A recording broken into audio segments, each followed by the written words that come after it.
नमस्कार, मैं हूं प्रदीप कुमार। आप देख रहे हैं पॉलिटिकल आइडिया। पॉलिटिकल आइडिया के आज के इस अंक में मित्रों हम बात करेंगे महाराष्ट्र के राजनीति की, बात करेंगे अजित पवार की और बात करेंगे समय के उस चक्र की जिसके चक्र के प्रभाव से दुनिया में शायद कोई भी नहीं बच सका है। नियति ने क्या तय कर रखा है किसी को नहीं पता। काल के गाल में कब कौन समा जाएगा किसी को नहीं पता। यही हुआ था अजित पवार के साथ। अजित पवार जिनकी पार्टी का चुनाव चिन्ह था घड़ी छाप के नेता अजित पवार, और वो घड़ी छाप उनको मिला था अपने उस चाचा शरद पवार, बड़े पवार की जिनकी उंगली पकड़कर उन्होंने राजनीति का कखरा सीखा था। उन्हीं से अदालत में की लड़ाई के बाद, चुनाव आयोग में लड़ाई के बाद जिस घड़ी को उन्होंने अपने चाचा शरद पवार, बड़े पवार से छीना था, नियति का चक्र देखिए कि उसी घड़ी से अजित पवार के सब की पहचान की जा सकी।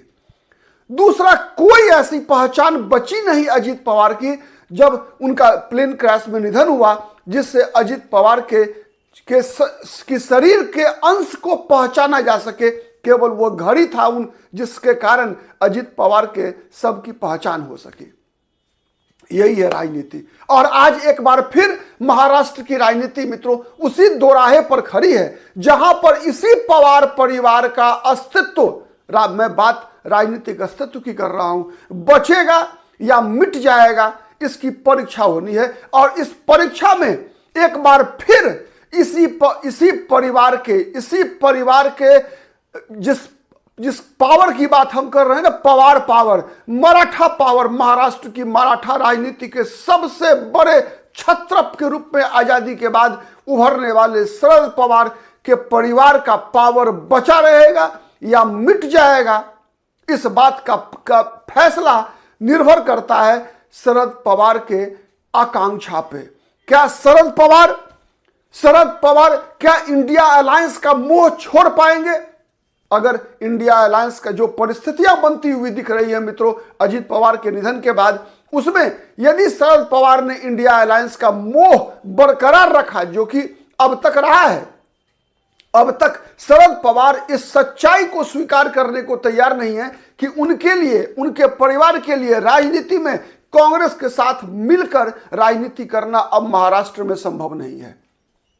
और यह बात शरद पवार को भी पता है, और यह बात पता है उसका प्रतीक है मित्रों 2014 का विधानसभा चुनाव का परिणाम। याद कर लीजिए 2014 के विधानसभा चुनाव के परिणाम में जब Bharatiya Janata party single largest party बनी थी और जब तक शिवसेना ने बीजेपी को समर्थन नहीं दिया था, तो देवेंद्र फडणवीस की सरकार को बनाए रखने में शरद पवार का फैसला ही सबसे बड़ा सहारा बना था। शरद पवार के उस फैसले के कारण ही देवेंद्र फडणवीस मुख्यमंत्री बन सके थे, जिसमें शरद पवार ने फडणवीस को, बीजेपी को यह आश्वासन दे रखा था कि हम सरकार गिरने नहीं देंगे। तो क्या अब जो परिस्थिति पैदा हुई है मित्रों महाराष्ट्र में, दुखद परिस्थिति है। इस दौर में विकल्प क्या है पवार के पास? शरद पवार के पास अगर गौर से देखें तो एक ही विकल्प बचता है। अगर वर्तमान परिस्थिति को ही अगर कंटिन्यू करने दे शरद पवार, तब तो क्या होगा? सुनेत्रा पवार आज मुख्यमंत्री बन जाएंगी। आज अजित पवार की पत्नी सुनेत्रा पवार मुख्यमंत्री बन सकती है। उनके दोनों पुत्र अजित पवार के राजनीति में आ जा सकते हैं। सुप्रिया सुले उनकी पुत्री, शरद पवार खुद 85 वर्षों के हैं, उनकी पुत्री दिल्ली की राजनीति कर रही है, सांसद है।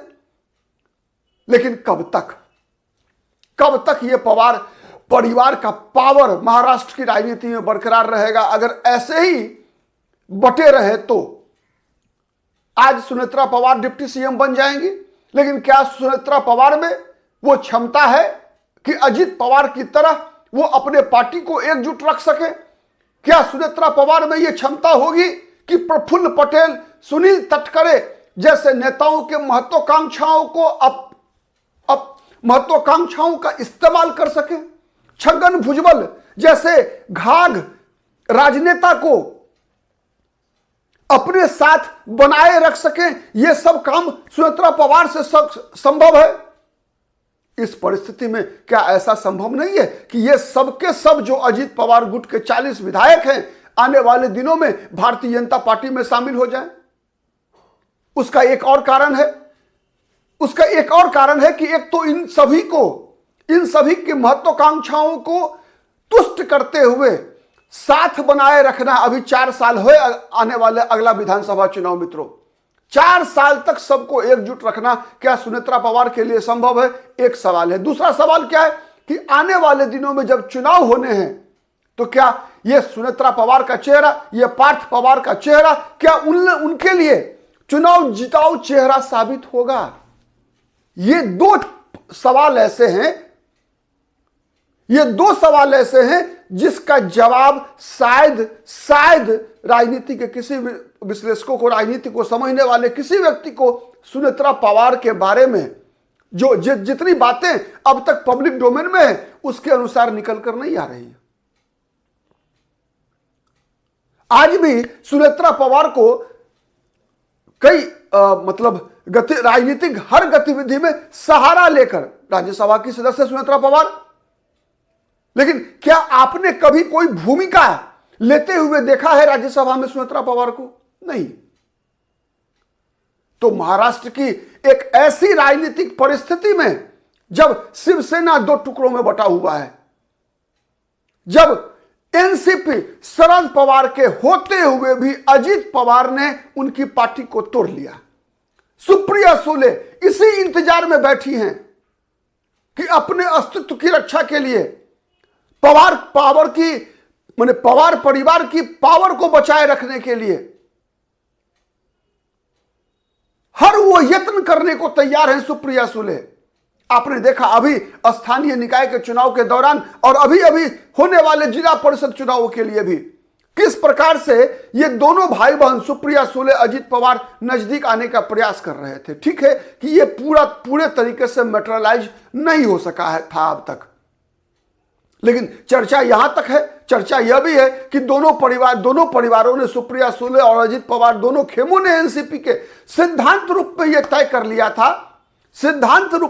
कर लिया था कि अलग अलग रहने से पवार परिवार की पावर घटती जा रही है और हो सकता है आने वाले दिनों में उसका नुकसान हो। तो इस बात से का एहसास तो है, लेकिन क्या इस बात का एहसास सुनेत्रा पवार को भी होगा? क्या इस बात का एहसास और उसका लाभ या नुकसान सुनील तटकरे जैसे नेताओं को होगा, छगन भुजबल जैसे नेताओं को होगा, प्रफुल्ल पटेल जैसे नेताओं को होगा? शायद नहीं। इसलिए नहीं कि सुनील तटकरे हो, प्रफुल्ल पटेल हो, छगन भुजबल हो, ये लोग सत्ता की राजनीति करते हैं। सत्ता की राजनीति तो पवार परिवार भी करता है, लेकिन पवार परिवार का जो ब्रांड है उस ब्रांड के छाया के नीचे ही कोई भुजबल, कोई तटकरे, कोई प्रफुल्ल पटेल जैसा नेता पल्लवित और पुष्पित होता है। तो विकल्प क्या है? मित्रों, विकल्प यही है कि शरद पवार अब मोह छोड़ दें अगर उनकी अपनी पार्टी को बचाना है।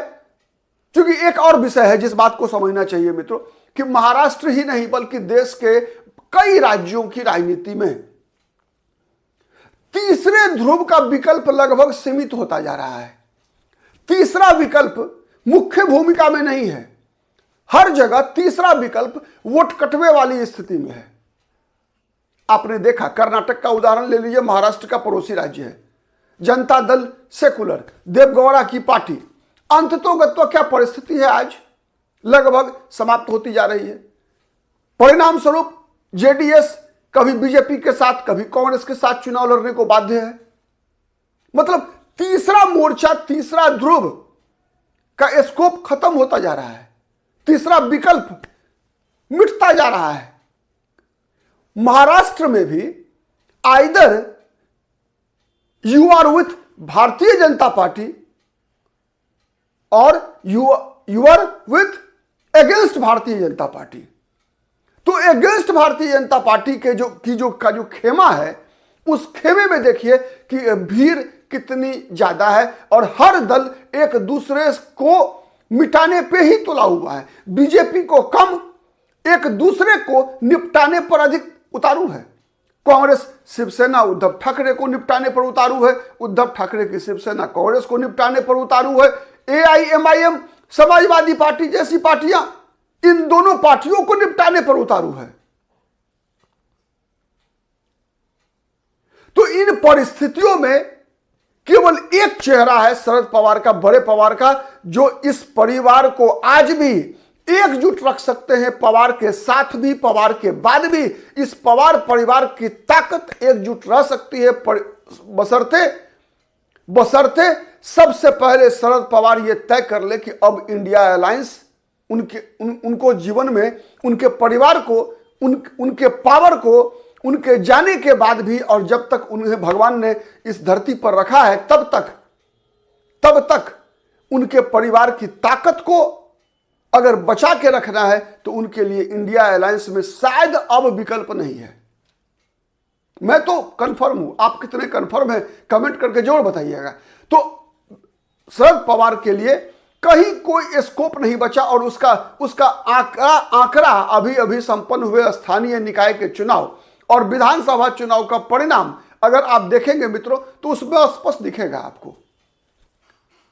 आंकड़े इस बात के गवाह हैं कि शरद पवार अब जब तक पवार का परिवार या पवार परिवार का पावर जब तक इंडिया अलायंस के साथ है तब तक कोई चांस नहीं है।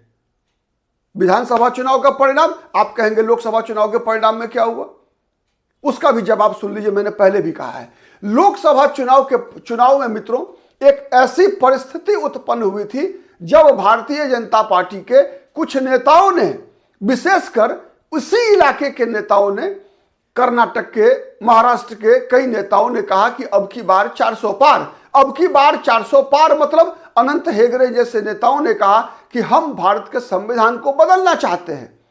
और जब भारत के संविधान को बदलना चाहते हैं तो कांग्रेस पार्टी के नेतृत्व में जो विपक्ष है देश में, उसने कहा कि बाबा साहब भीमराव अंबेडकर के संविधान पर खतरा है, इसीलिए भारतीय जनता पार्टी को हटाओ। तो जो दलित राजनीति थी वो सीधा बीजेपी के खिलाफ इतनी ज्यादा आक्रामक हुई कि दलित मुस्लिम राजनीति दोनों एक साथ आ गई बीजेपी को रोकने के लिए, और इस बात का अनुमान बीजेपी को नहीं था। बीजेपी ने इसे हल्के में लिया और उसका परिणाम था कि बीजेपी लोकसभा चुनाव में 240 पर सिमट गई केंद्रीय स्तर पर, और महाराष्ट्र जैसे राज्य में बीजेपी का प्रदर्शन उतना नहीं रहा जैसा बीजेपी के लोग अपेक्षा कर रहे थे।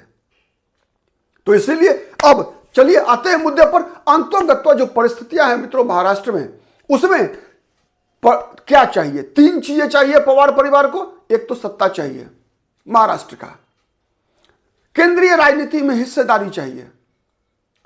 महाराष्ट्र में सत्ता, केंद्रीय राजनीति में हिस्सेदारी, और तीसरा चाहिए पवार का मराठा राजनीति पर पवार का कब्जा। अगर पवार परिवार बीजेपी के साथ आती है तो बीजेपी का एकनाथ शिंदे पर जो निर्भरता है वो निर्भरता घट जाएगी, और इसीलिए भारतीय जनता पार्टी निश्चित रूप से स्वागत करेगी सुप्रिया सुले का, कि सुप्रिया सुले राष्ट्रवादी कांग्रेस पार्टी का नेतृत्व करें, केंद्र की राजनीति करें, और शरद पवार, अजित पवार के बाद सुप्रिया सुले एनसीपी की वो चेहरा बनकर आए, एकजुट एनसीपी की, जिसे महाराष्ट्र की जनता, मुझे लगता है ऐसा कि शिवसेना के एकनाथ शिंदे की तुलना में ज्यादा बड़ा चेहरा के रूप में स्वीकार कर सकती है अगर सुप्रिया सुले इंडिया अलायंस के बदले भारतीय जनता पार्टी के पक्ष की राजनीति करें। और ऐसा उदाहरण करके एक बार आप याद कीजिए, ऑपरेशन सिंदूर के बाद जब कांग्रेस पार्टी के स्टैंड से उल्टा स्टैंड लेते हुए सुप्रिया सुले ने उन कमिटियों के साथ विदेश दौरा किया, जिन कमिटियों को यह जिम्मेवारी मिली थी, 7 कमिटियों को 7 टीमें बनाई गई थी, सांसदों की, लोकसभा और राज्यसभा सांसदों की, जो कि विदेशी धरती पर जाकर अलग अलग देशों में भारत का पक्ष ऑपरेशन सिंदूर और उससे पहले हुई घटनाओं के संदर्भ में भारत का पक्ष रखने गया था। कांग्रेस विरोध में थी, राहुल गांधी विरोध में थे, मनीष तिवारी और शशि थरूर को भी कांग्रेस ने इसलिए किनारे लगाया चूंकि मनीष तिवारी और शशि थरूर कांग्रेस आलाकमान की मर्जी के खिलाफ उन टीमों में शामिल थे। तो सुप्रिया सुले ने कांग्रेस और राहुल गांधी से अलग स्टैंड लिया इस मामले में। तो कई ऐसी चीजें हैं जिस कारण से पवार परिवार की ताकत बची रह सकती है, महाराष्ट्र की मराठा राजनीति पर प्रभाव बचा रह सकता है, केंद्र की सत्ता मिल सकती है, पार्टी बची रह सकती है। और सुनेत्रा पवार की तुलना में सुप्रिया सुले की पहुंच महाराष्ट्र के जनता के दिलों में, जो सुप्रिया सुले का कद है, सुनेत्रा पवार की तुलना में ज्यादा बड़ा है। और सबसे बड़ी बात है, सुप्रिया सुले के साथ शरद पवार की पुत्री होने की पहचान सुनेत्रा पवार पर निश्चित रूप से भारी पड़ेगी। और आने वाले दिनों में भविष्य की राजनीति के लिए पार्थ पवार या फिर जो एक और बेटा है अजित पवार का, ये दोनों सुप्रिया सुले की उसी तरीके से मदद कर सकते हैं जैसे शरद पवार की मदद अजित पवार ने किया था।